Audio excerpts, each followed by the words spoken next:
네, 오늘 이 시간은 방산주 한 번 더 살펴보는 시간으로 활용하겠습니다. 신한투자증권의 이동원 파트장 나와 있습니다. 어서 오십시오.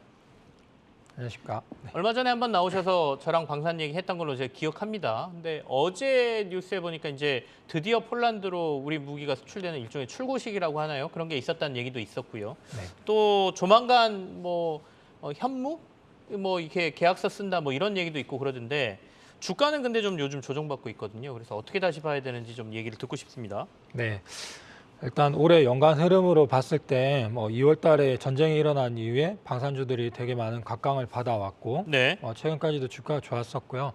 8월 말에 폴란드 대규모 1차 계약 분량이 계약이 되면서 정점을 찍었고 그 이후에는 하나그룹이 대우조선해양 인수하면서 이 부분이 약간 주가에 부담 요인을 작용했고요.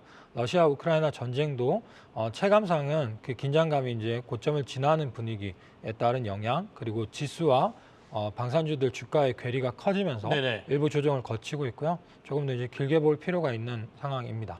좀 길게 볼 필요가 있다. 실제로 3분기에는 방산주들 실적은 어떨 것 같습니까? 네, 이제 말씀하신 것처럼 어제 K2 전차, K9 자주포에 대한 폴란드 초도 물량의 출고식이 있었는데요. 네네. 이건 지금 10월 달이기 때문에 4분기 실적에 이제 반영이 될 예정이고 3분기 실적에서는 LIG 넥스원이 실적이 그나마 좀 괜찮을 것 같고 넥스원 같은 경우에는 기존에 수주받았던 그 수출 물량들의 매출 인식이 좀 늘어나면서 개선되는 추세입니다. 한국항공우주는 특별한 이벤트가 없을 것 같고요. 네네. 현대로템이나 하나에어로스페이스는 실적이 4분기부터 이제 좋아지는 그림일 것 같습니다. 현대로템, 하나에어로스페이스는 4분기부터 괜찮을 것 같고 LIG 넥슨은 이전에 받아놓은 것들이 있어서 3분기부터 실적이 좀 개선된다. 네. 근데 LIG 넥슨은 4분기는 조금 더 늘어날 걸로 보십니까? 네, 물량은 4분기가 통상 성수기이기 때문에 계속 늘어나는 추세가 됩니다. 알겠습니다. 근데 최근에 이제 꼭 유럽 쪽만 보지 않더라도 국내 이슈로 보더라도 북한이 굉장히 도발을 많이 하고 있지 않습니까? 네. 근데 이제 예전에는 북한 도발하고 그런 방산주가 들썩들썩 했었는데 요즘은 그런 건 또 없습니다. 근데 남북 테마로서는 어떻게 방산주를 해석하고 계십니까? 네, 예전 같으면 지금 같은 분위기면 굉장히 주가에 긍정적인 요소가 되는데 지금은 수출주로 전환되면서 이런 분위기가 과거 대비하면 많이 감소를 했습니다. 대북 상황들은 장기적인 국방 예산에 반영이 되기 때문에 단기 실적 영향은 제한적이고 이 부분이 심리적인 영향을 주게 되는데 네네. 지금 방산주들이 대부분 수출주가 전환돼 있는 상황이기 때문에 국내보다는 해외를 더 집중해서 보고요. 내년 예산이 늘어난다는 거 그리고 지금 보수 정권이 집권을 했기 때문에 거기에 대한 투자들을 늘리는 이런 부분에 대한 포인트는 있을 수 있습니다. 우리나라도 국방 예산이 늘어난다. 이거는 좀 그나마 저희가 볼 필요가 있다라는 말씀이시고 네. 최근에 이제 연구원님께서 낸 리포트가 폴란드로서의 수출을 조금 지목하자라고 해서 보고서를 내신 걸로 제가 봤습니다. 폴란드는 이제 저희가 대충 규모만 들었고 그럼 이게 더 큰 의미를 저희가 가지고 있다 이렇게 해석을 해야 되는 겁니까? 네, 맞습니다. 전쟁이 일어난 이후에 나온 이제 첫 대형 계약이고요. 네네. 생각보다 이제 굉장히 빠른 시점에 굉장한 대규모의 계약이 나왔는데 이 계약이 앞으로 다른 국가들에 영향을 준다고 보고 있고요. 굉장히 단축키. 지금 이제 8월 말에 계약을 했는데 벌써 이제 출고식이 진행되고 올해 초도 물량이 나가게 됩니다. 네. 통상 이제 어떤 국가에서 수출하려고 하면 몇 년이 걸리는 게 관행인데 우리나라 같은 경우에 바로 대응이 가능했기 때문에 선정에서 유리한 측면이 있었고요. 많이들 부각되는 것처럼 성능에서도 국내 물량들이 경쟁 무기 대비해서 좋은 평을 받고 있습니다. 이게 폴란드가 단기적으로 방산물자 수입을 급증시키고 있는데 다른 국가들도 그 스케줄이 다 잡혀 있기 때문에 내년, 내후년 계속 방산 수출은 증가한다고 보고 있고 그 첫 시작점이 폴란드라는 점에서 의미가 크다고 생각이 됩니다. 저희가 이제 탈냉전의 시대를 살았었는데 이제는 신냉전이다 이렇게 표현하지 않습니까? 그러면 각국이 예전의 냉전 시대처럼 약간의 군비 경쟁에 들어갔다 이렇게 해석해도 되는 겁니까? 맞습니다. 네, 그 부분이 이제 세계사적인 흐름으로 봤을 때 지금 기조가 바뀌는 상황이고 단기에 또 러시아나 우크라이나 전쟁이 일단락이 되거나 정전이 되었을 때 이 무기 소요들이 일부 지연되거나 취소되지 않을까 하는 우려들이 있는데 이 전 세계 정세라는 게 그렇게 쉽게 바뀌지 않는다고 보고 있습니다. 뭐 이런 자국 우선주의나 동맹국 우선주의에 따라서 이 기조가 굉장히 오랜 기간 동안에 각국의 군비 증강에 영향을 줄 거라고 보고 있고요. 네. 이런 계획들은 통상 각 국가가 몇 년을 놓고 장기, 중기 계획을 짜기 때문에 그 기조가 바뀌어가면서 국내 방산업체들은 긴 흐름의 수혜를 받을 수 있다고 생각이 됩니다. 사실은 각국이 이렇게 군비 경쟁에 들어간다는 거는 좋은 얘기는 아닌데요. 우리가 평화의 시대에서 이제 평화의 시대가 끝나고 다시 냉전의 시대로 들어간다는 거니까.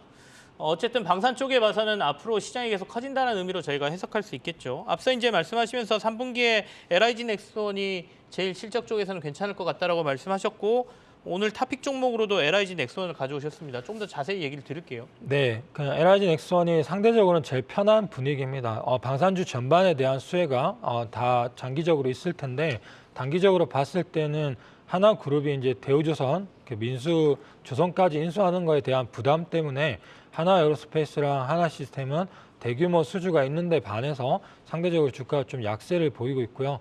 한국항공우주 같은 경우도 단기 모멘텀이 좀 길게 반영될 것으로 생각되고 LIG 넥스원은 폴란드 수주에서 약간 멀어져 있긴 하지만 네네. 지금까지 수주 받은 것들 그리고 앞으로 수주 받을 물량들이 많고 상대적으로 밸류에이션이 매력적이고요. 실적도 잘 나올 가능성이 크기 때문에 가장 편한 방산주라고 보고 있습니다. LIG 넥스원은 주로 어떤 걸 생산하나요? 우리 네. 방산 무기 중에? 네, 청궁, 형궁, 신궁 같은 유도무기 체계들이 주고요. 그 외에 뭐 레이더라든지 통신 체계들, 전자전 장비 해서 방산업체 슈퍼마켓이라고 불립니다. 많은 제품을 생산하기 때문에. 생각보다 많은 걸 네. 생산하는군요. 네. 방산업계 슈퍼마켓. 슈퍼마켓이라 그러면 조금 싼 이미지도 있는데 그건 아닌가요? 네, 좀 프리미엄 마켓이라고 했습니다. 알겠습니다. 네. 그 하나그룹 아까 잠깐 얘기하시면서 여러 가지 인수 때문에 좀 부담스럽다. 수주는 많이 했지만 근데 최근에 카이 인수설이 또 나오고 있어요. 이 부분은 어떻게 봐야 되죠? 네, 어제 이제 수출입은행이 지금 한국항공우주를 갖고 있고 수출입은행 행장은 이 사실은 이제 인수설을 이제 부인하고 어제 발표를 그렇게 했고요. 다만 이제 앞으로 지켜봐야 된다. 이거는 이제 정부의 결정이다라고까지 코멘트를 했는데 네네. 많이 얘기되는 것처럼 이제 하나그룹이 가져가지 않을까 하는 루머도 많은데 현재 시점에서는 하나그룹 입장에서는 대우조선 인수에 집중해야 되는 상황이기 때문에 단기적으로 한국항공우주를 인수할 가능성은 낮아 보이고요. 내년, 내후년 가면서 이런 분위기들이 또 얘기가 되지 않을까 싶고 이거는 단기적으로 한국항공우주의 인수가 좀 지연되는 거는 악재로 작용할 수 있지만 그 외에 한국항공우주의 수주나 해외 시장에서의 경쟁력들이 부각될 가능성은 있습니다. 알겠습니다. 결국에는 자금에 대한 부담이겠죠. 뭐 일단은 대우조선해양도 워낙 큰 곳이기 때문에 거기에 대한 M&A 자금 부담이 있기 때문에 카이까지 또 한다라고 하면 여러 가지 문제가 있을 수 있다 이런 말씀이세요? 네. 방산주 투자자들에게 아주 짧게 리스크나 뭐 변수 뭐 짚어주시죠. 네, 지금 이제 경기 둔화 상황에서 길게 보면은 방산주는 여전히 좋은 흐름이라고 생각이 됩니다. 내년, 내후년 수주가 계속 있을 테고 실적도 개선되는 방향으로 갈 거라고 보고 있는데요. 다만 이런 분위기에서 하나가 이제 대우조선 인수한 게 단기적인 주가의 변동성으로 작용하고 있고 수주도 일부 네. 많이 나온 거 아니냐 이런 식들이 있는데 이 시장의 전반적인 순환매라든지 장세 상황이 영향을 많이 주는 것 같아요. 이 변동성에서 방산주가 벗어날 수 없기 때문에 이 장세를 판단을 하고 중장기 관점에서 바라보자는 게 결론입니다. 알겠습니다. 방산주는 좀 중장기 관점에서 바라보자. 시대가 이제 좀 변하고 있다. 아까 말씀드린 대로 군비 경쟁을 하는 시대로 다시 들어왔다. 이 부분은 저희가 고려를 좀 해야 될 것 같습니다. 우리 신한금융투자의 이동원 연구원과 함께했습니다. 고맙습니다. 감사합니다.